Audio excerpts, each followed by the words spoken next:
நாங்கள் எவ்வளோ கஷ்டப்பட்டோம் அப்படிங்கிற எல்லாத்தையுமே நாங்கள் வந்து வீடியோ சைடில் ஷோ பண்ணுறோம் உங்களுக்கு. ஏன்னா வந்து என்னடா இவங்க நின்று பேசுகிறாங்க அப்படி இப்படிலாம் நினச்சிக்க வேண்டாம். நாங்கள் ரொம்ப கஷ்டப்பட்டு அந்த நிலைமைக்கு வந்திருக்கோம். இப்போ வரையுமே வந்து நாங்கள் கஷ்டப்பட்டுட்டு தான் இருக்கோம். இப்போ வரைக்கும் எனக்கு ட்ரெயின் பண்ணுறதுக்கு யாரும் இல்லை, எங்கள் மாமாவுக்கும் ட்ரெயின் பண்ணுறதுக்கு யாருமே இல்லை. கிட்டத்தட்ட 4.25 வருஷமா பண்ணிட்டு இருக்காரு.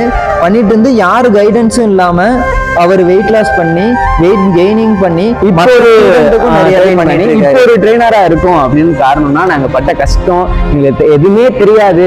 அதுல இருந்து நாங்க எப்படி வந்தோம், எப்படி நாங்க அச்சீவ் பண்ணோங்கிறது தான். என் மாமா பாத்தீங்கன்னா வந்து ரொம்ப ஸ்லிம்மா இருப்பான். எப்படி ஏத்துறான்னு நீங்க நினைச்சு கூட பார்க்க முடியாது. நாங்க ஏன்னா இந்த ஸ்டேஜுக்கு வந்தது, நான் வந்து எல்லாம் ரொம்ப கஷ்டப்பட்டு தான் வந்தோம். லைஃப்ல ரொம்ப கஷ்டப்பட்டிருக்கோம். அதெல்லாம் நாங்க திரும்பி பார்க்கும்போது அந்த கஷ்டம் நீங்க பற்றக்கூடாதுன்னு தான் நாங்க இந்த சேனலை ஓப்பன் பண்ணோம். இனி வர வீடியோ எல்லாமே நம்ம பண்ணி அவங்களுக்கு சொல்லி கொடுக்குறோம். ஆமா, அதாவது என்னடா சின்ன பசங்க சொல்லி கொடுக்குறாங்க